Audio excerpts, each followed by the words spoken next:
Wherever you tread, tread lightly. We are closer than you think, and our blades are sharp.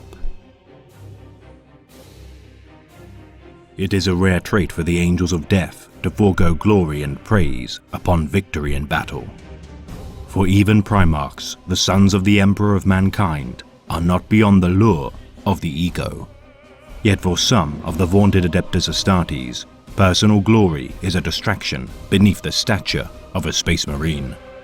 For only fulfilling their duty to the Imperium and the Primarchs is worthy of satisfaction.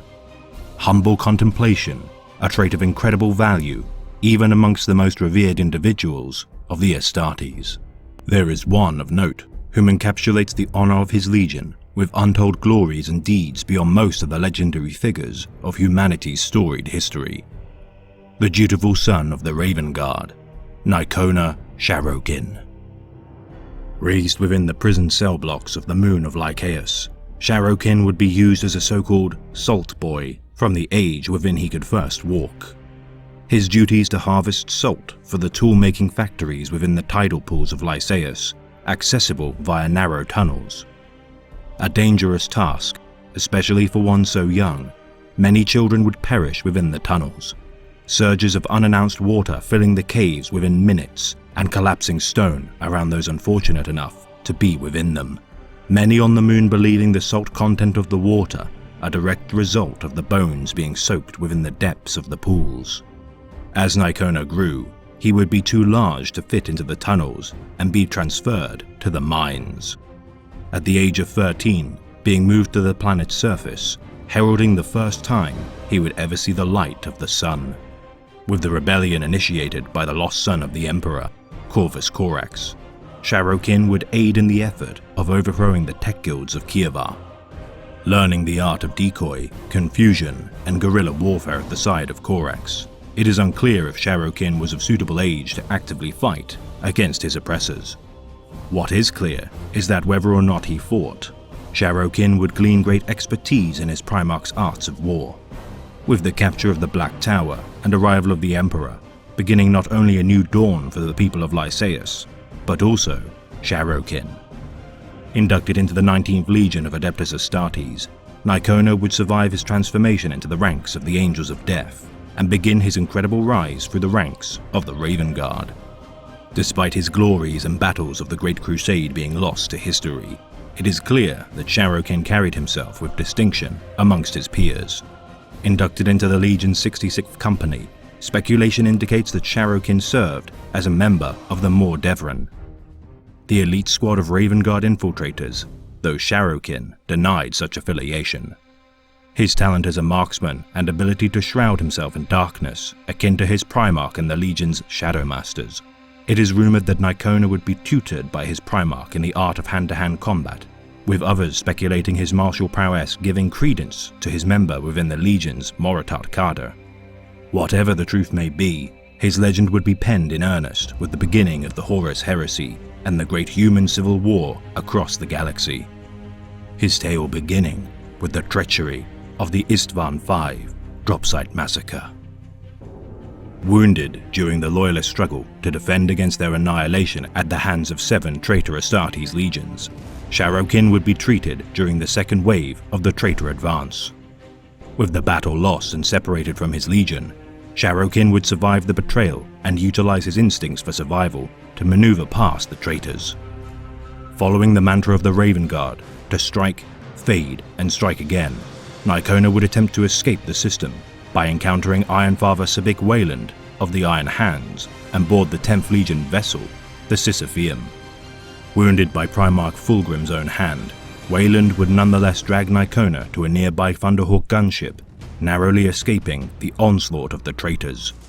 In his bleeding and fevered state, Sharrokin would hang onto life, Wayland encouraging and ordering him to continue breathing, Nikona claiming that Wayland's authoritative tone prevented him from daring to disobey his orders. Retreating from the void battle above Istvan V, Wayland would land the Thunderhawk on the Sisypheum and command its escape into the warp.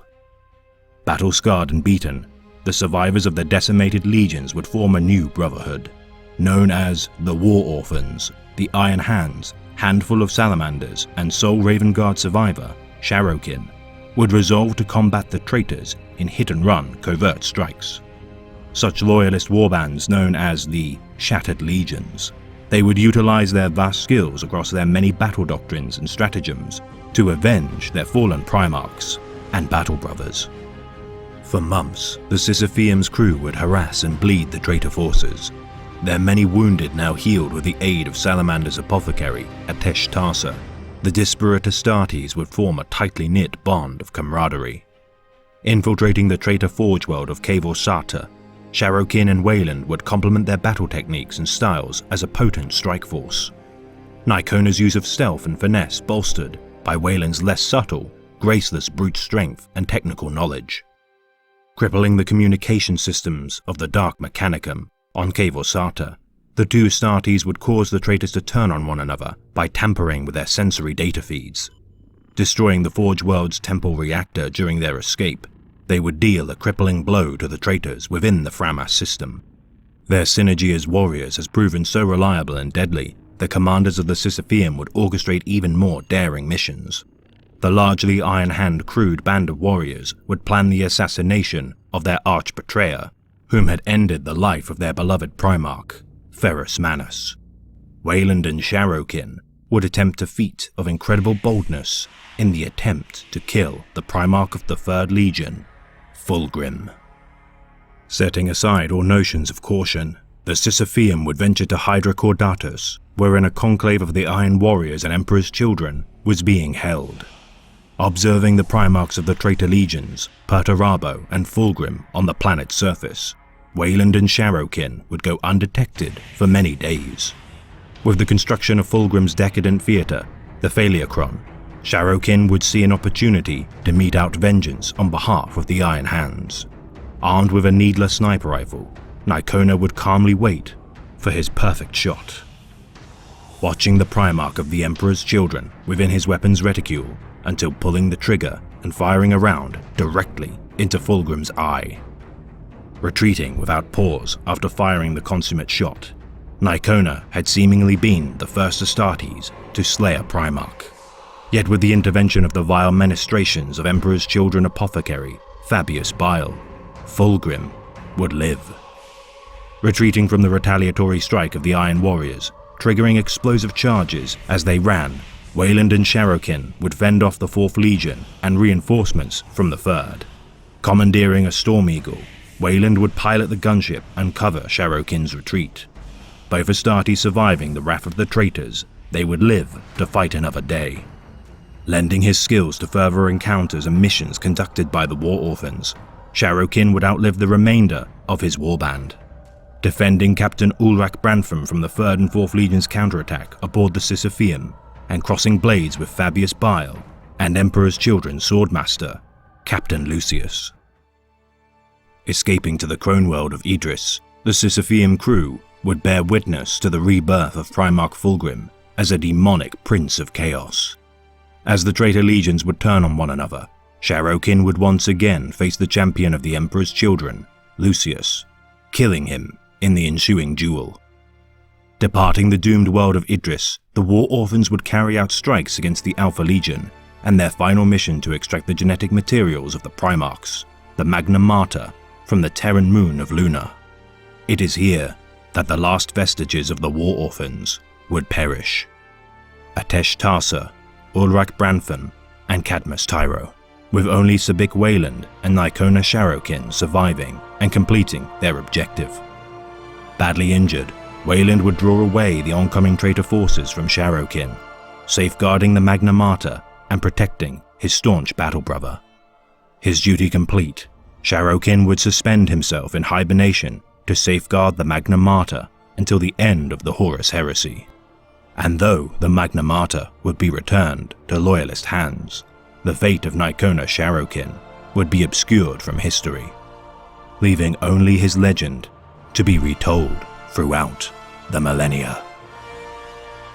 Lucius blinked away bloody tears and pushed himself away from Sharrokin. He saw the black outline of the Raven Guard coming at him and stabbed his sword into where Sharrokin's throat would be. His blade struck only empty air, and the shock of that almost cost him his life. Somehow, impossibly, the Raven Guard wasn't there. A blade plunged into his side, and Lucius twisted away from the fiery, unexpected and exquisite pain. He shook his eyes clear of blood and felt the Raven Guard behind him. He spun and thrust low with his sword, but once again, his blades cut air and not flesh. Another lancing blow plunged into his back, and this time, the pain was an unwelcome sensation. Lucius could see the Raven Guard, but he moved like nothing he had ever seen before, faster than any mortal man could possibly move, like a wraith or a being out of step with time. A black blade licked out and laid his cheek bare to the bone, a matching wound to the one Sharrokin had given him the last time their blades had crossed. Lucius spun, feeling suddenly helpless as the Raven Guard slipped around him with dizzying speed, his blade stabbing again and again. Lucius felt his sword tumble from his hand, the whip wrapping itself around his wrist as though unwilling to be parted from him, even in death. Then the Raven Guard was at Lucius's back, pushing him to his knees. Blades pressed down through his gorget into the hollows either side of his neck. "It gives me no pleasure to do this," said Sharrokin. "You are nothing to me, simply a rabid dog that needs to be put down." Lucius tried to speak, to say something, to mark his death. This has been a tale of the great Imperium of Man, read by the Remembrancer. Let this tale be a reminder that even amongst the greatest of foes, the valor of the Imperium shall prevail. That not all heroes of the Imperium require praise in every deed made to humanity's glory. The knowledge that their duty has been fulfilled, sufficient enough to continue the fight against the ruinous powers and their so-called champions.